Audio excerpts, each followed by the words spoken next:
And so we were talking about certain aspects about how globally jiu-jitsu is right now somewhat accessible, I would believe, thanks to your excellent work, the work of Bernardo, Michael, and putting a platform together for excellent communicators, for people who know how to teach, and well, we all know that this model has been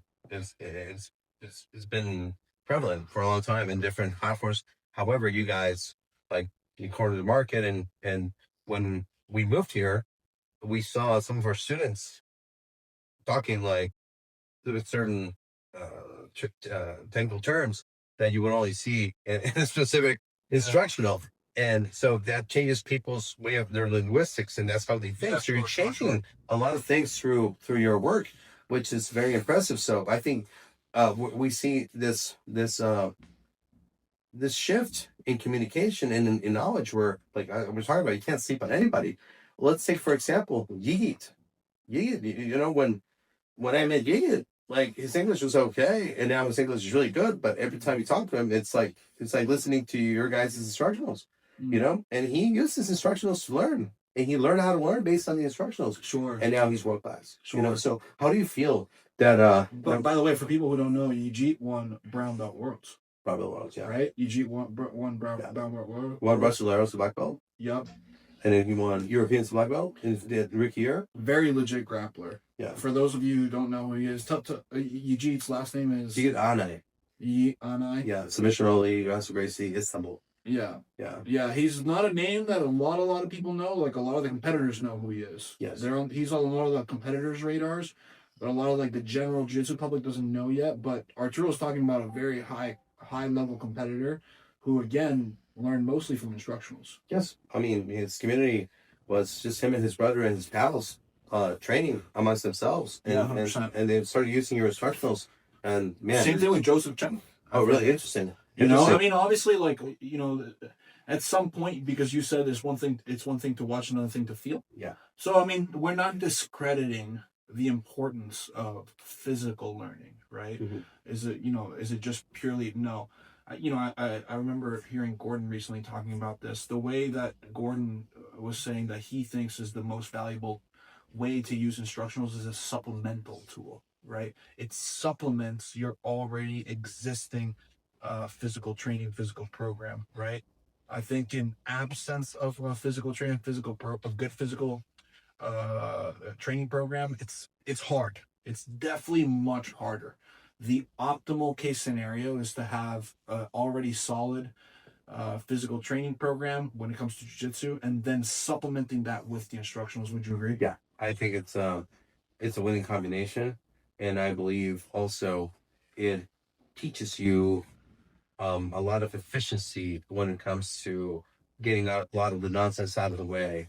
Like when you're getting competition-proven techniques that world champions do to beat world champions, now the stuff works. Now it's just like starting and having the time to practice those techniques 100%. And implement it in your game.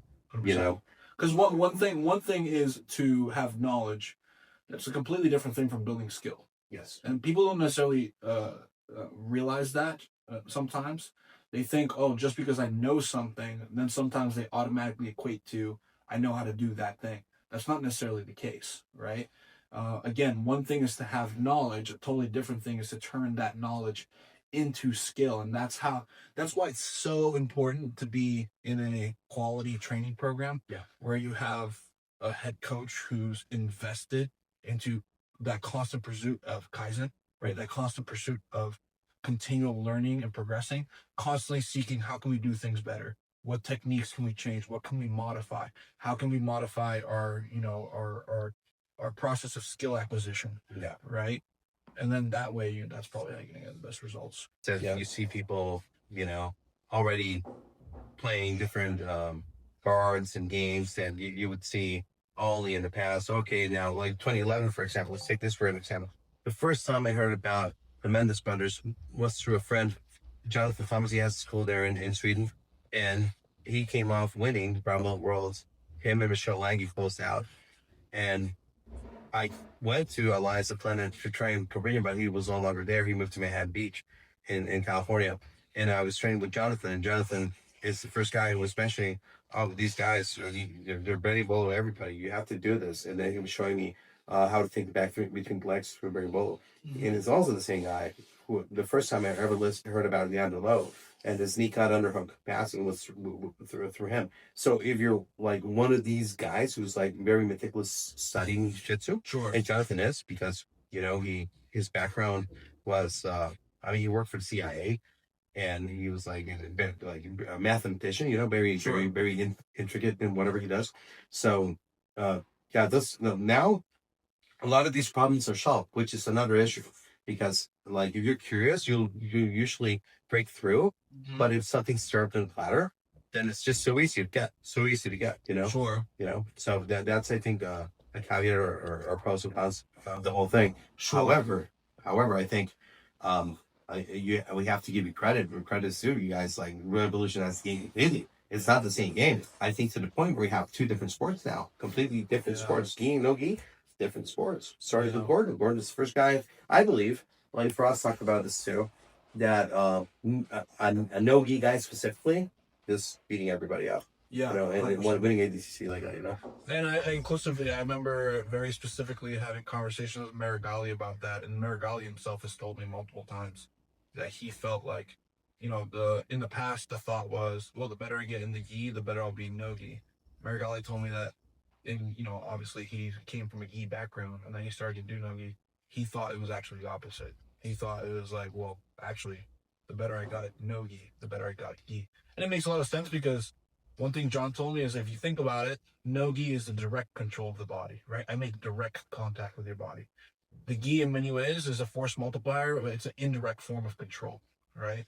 I grab something, and then that thing has contact with your body. For example, I grab the lapel, and now I control your head, right? Whereas in no gi, if I want to control your head, I have to make direct contact with the head, right? So it makes sense that when Marigali started to learn more nuance about direct control, it transferred to a greater understanding of indirect control. Yeah.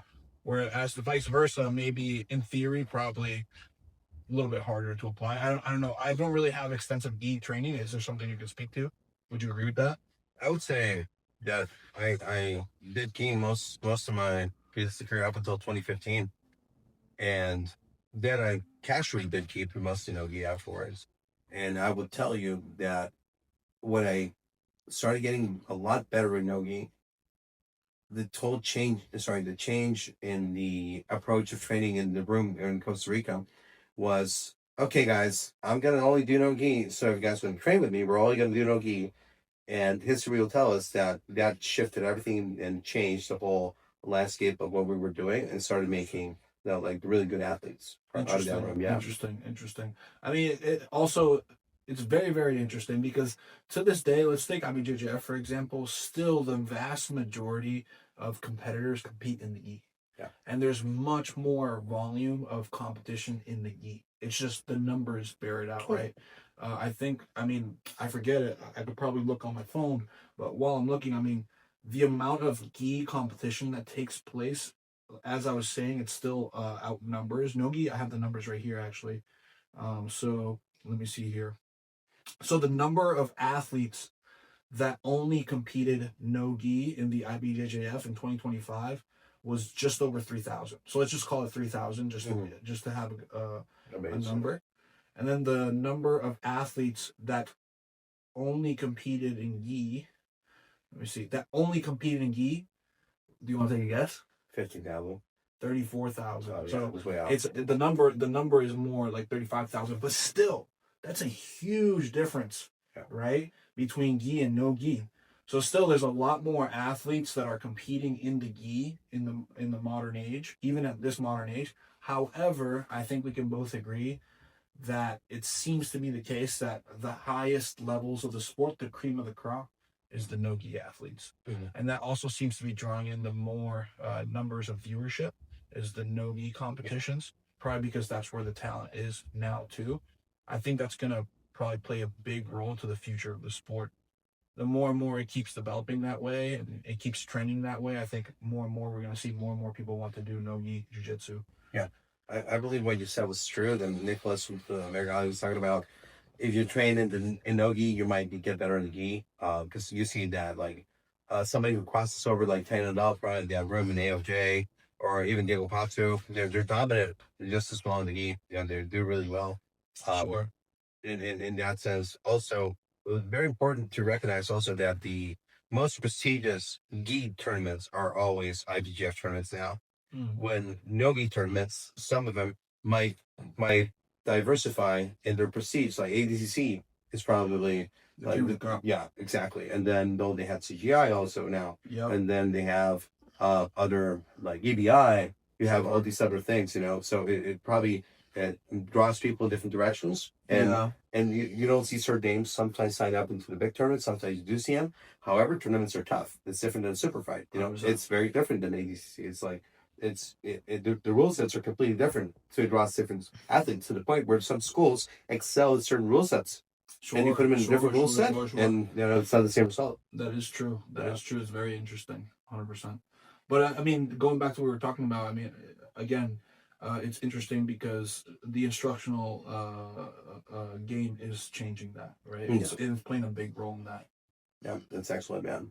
And then also you, when I think we crossed paths initially, were visiting Sensei over there in a BJJ Fanatics filming. Yeah. So the first time we met was at a BJJ Fanatics filming. I still remember.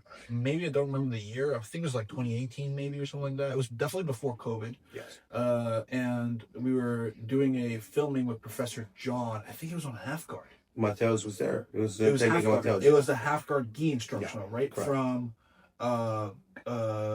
Go Further Faster, the fundamentals, right? The fundamentals instructional. And that was the first time I met Arturo, and he had come in. I didn't know who he was, but obviously John knew who he was, and he introduced us, and that's pretty much it. That was way back in 2018, I think. Yeah. I remember that was a fun day. And the interesting thing there is like you were doing Muay Thai, you were doing kickboxing, and you were training for MMA. Yeah, of course. That's what yeah. I was what I was doing was I was just like feeling out the striking, because I felt like if I could get a good feel for striking and actually get decent at striking, then I would give MMA a try. I didn't want to be the MMA fighter that simply had, you know, the one trick pony. Yeah. Like all I could do was just grapple. So I did train striking for a couple years with Professor John, and I'm glad I did because I learned a lot while I did that. I did a couple smokers inclusively. However, when I did ADCC trials in 2021, and I did really well, and I was like barely training any grappling, and I had done well at the trials. I was like, you know what, I should just stick to grappling. And I'm glad I did, because I mean it is my specialty, you know what I mean? Yes. Another very important thing that I want to touch base on is the influence you had on people like well, let's talk about Julian, dude. The influence you had on him, the influence you had on me, the influence you had on a lot of people, because we follow your example on your physical change when you started doing strength training, and how that it's helped me a lot. I have 2 right knee surgeries, and the only thing that's keeping me active on the mat is weightlifting. I'm not gonna lie, you know. And you also changed Julian's perspective on the importance of that, keeping you healthy for training longer, you know. 100%. Yeah. Did you want to comment on anything on that? I mean, so this is one of the things I wish I had known earlier in my development, is the importance of strength, right? I think, you know, obviously, I don't think we'll meet anybody that will say, oh yeah, strength isn't important, right? You seldom do you ever meet somebody. I don't think I've ever met anybody that will just straight up say, yeah, being strong isn't important, right? However, what is harder to me is somebody who really understands how foundational strength really is, right? It is truly the foundation of human physical performance, is strength, right? And it took me a while to figure this out, right? For me, actually, it was I think 2022 trials, if I'm not mistaken. I remember I had a match in the ADCC trials, round of 16 against PJ Barch. And I just remember like grappling PJ Barch and feeling like I was a kid grappling a man, right? And I was very discouraged by that and disillusioned by that. And I remember just thinking, like, I just honestly, I don't know what to do. Like, should I just start taking steroids now? You know what I mean? So, and then I had a cousin at the time. It was still my cousin, obviously. His name is Grant, but at the time, Grant, my cousin, he was a strength coach, right? And he just so happened to be a strength coach affiliated with the program called Starting Strength, right? He runs his own gym called Strength Co.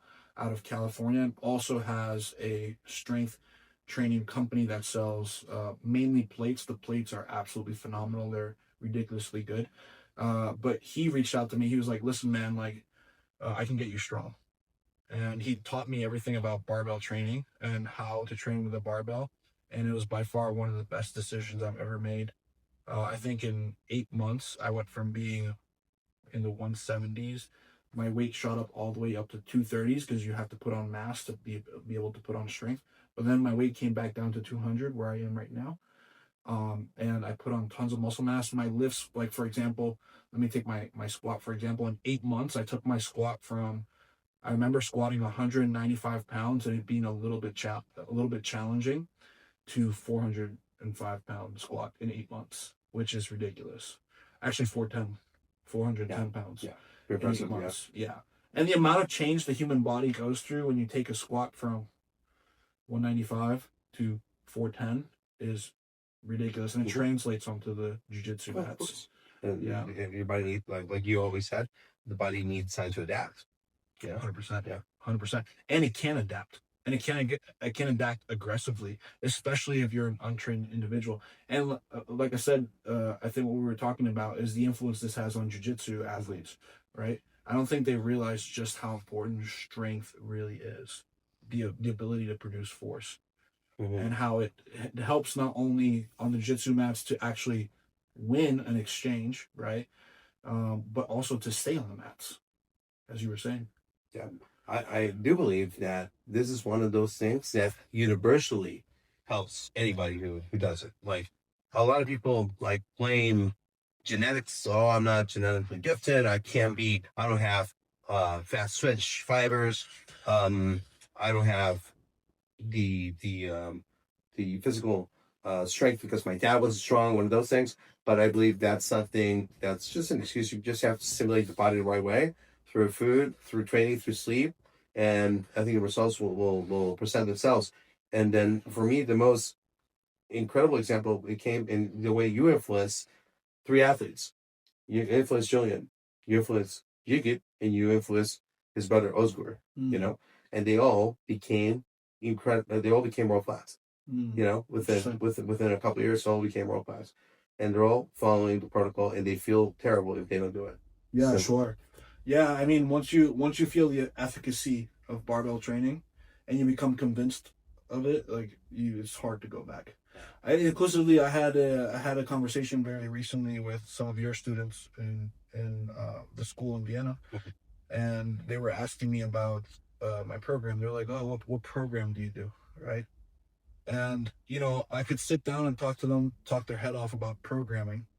But I told them, listen, guys, at the end of the day, it comes down to this. If you were to come up to me and you were asking me, Placido, I just want you to give me the simplest, most easy to remember summary of how I can get strong.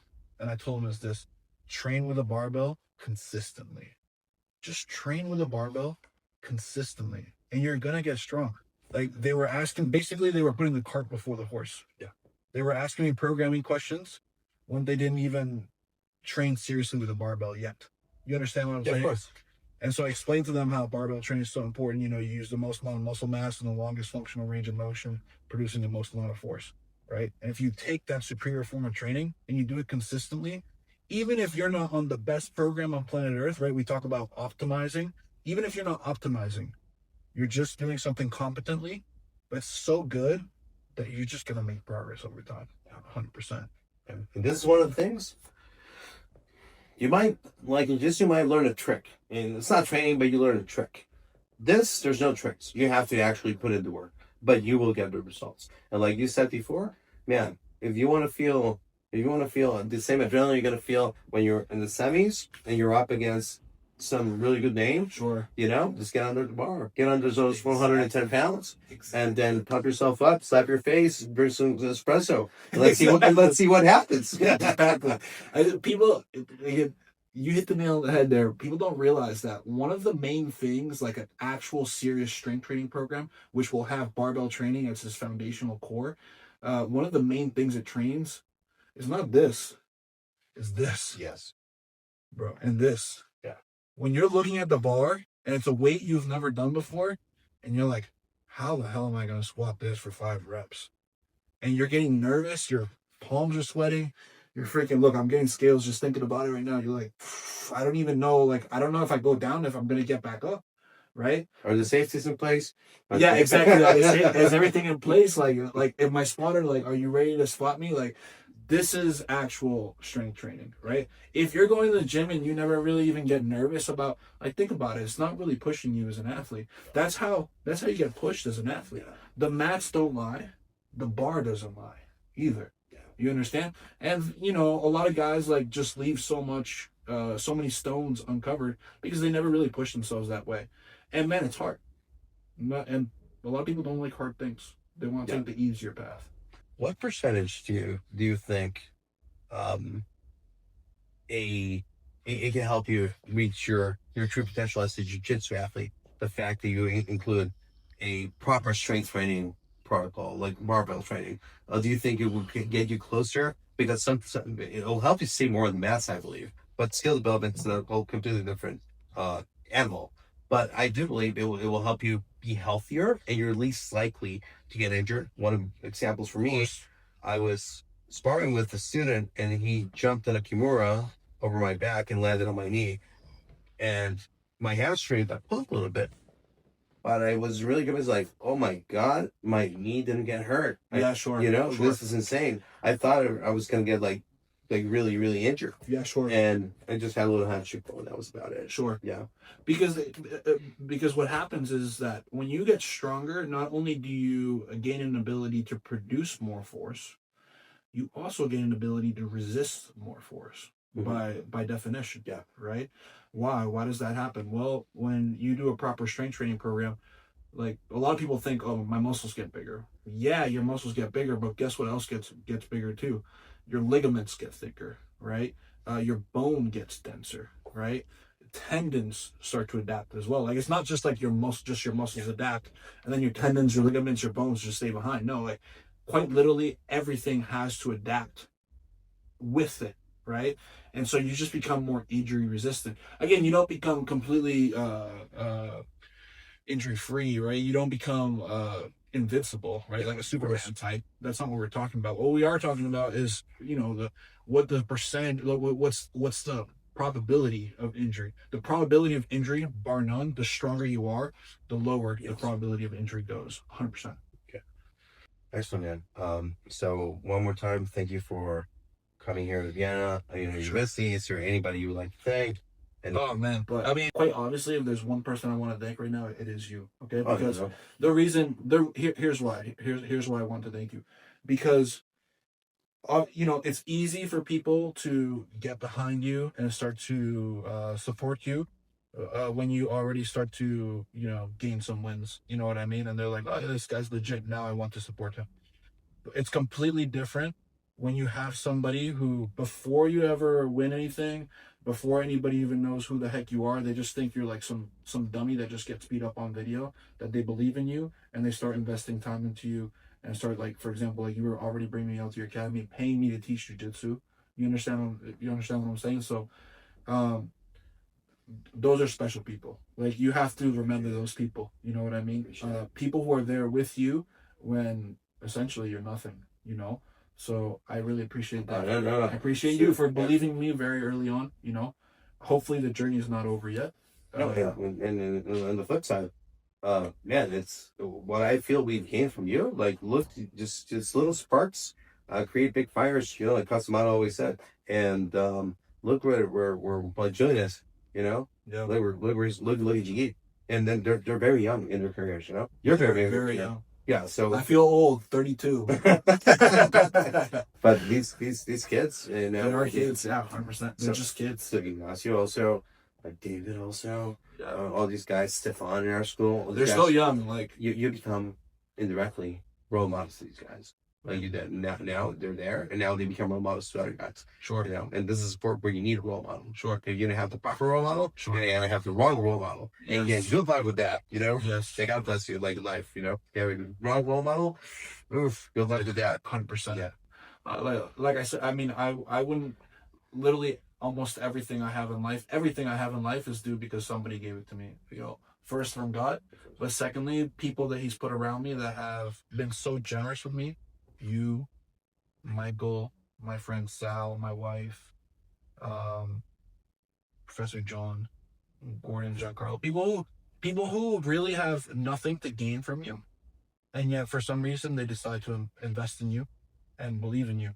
But I wouldn't like you're a very special talent, and then you are like one of the best communicators that I know. Like a great singer is a great communicator. Like a great movie actor is a great communicator. Like a newscaster, you're a communicator in very different ways. You communicate skill to people, you verbally, and then you apply it physically. It's one of the most challenging things to do.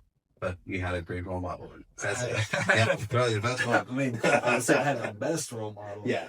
And obviously, you know, this maniac would travel all the way from Costa Rica to New York City to go train with Professor John. He had a wife in Costa Rica waiting for him at home. He's like, where are you going? I'm going all the way to New York City. Why are you going to New York City? I got to go learn jiu-jitsu from this old guy, this old bald guy. Yeah, this guy who's just training like people, a bald dude. Yeah. For evil. Yeah. Yeah, 100%. Yeah. It's like, why can't you just go do jiu-jitsu like down the street? Yeah. Or can you go somewhere closer, like in Mexico or in Texas or something like that? Like, can you just go train jiu-jitsu there? No. I have to go all the way to New York. Trust me on this. Well, history will say, we'll say we're right or wrong. I think so far we're right. So far, you know, 100%. yeah, it's history say we're right. So, yeah, is there anybody else you want to thank? Well, Man, so many people. We'd be here all day, but mainly you. so thank you, man. So, Thank you. and then BJJ Fanatics, Placido Santos, check him out, of course. And then Progress, Jillian15, coupon code, and that's it. Thank you, man. If you're in Vienna, make sure to check out Arturo's school. And your school also in Massachusetts. In Massachusetts, for sure. Yeah, if you're in Massachusetts, definitely hit me up. I have a school in Millbury, Massachusetts.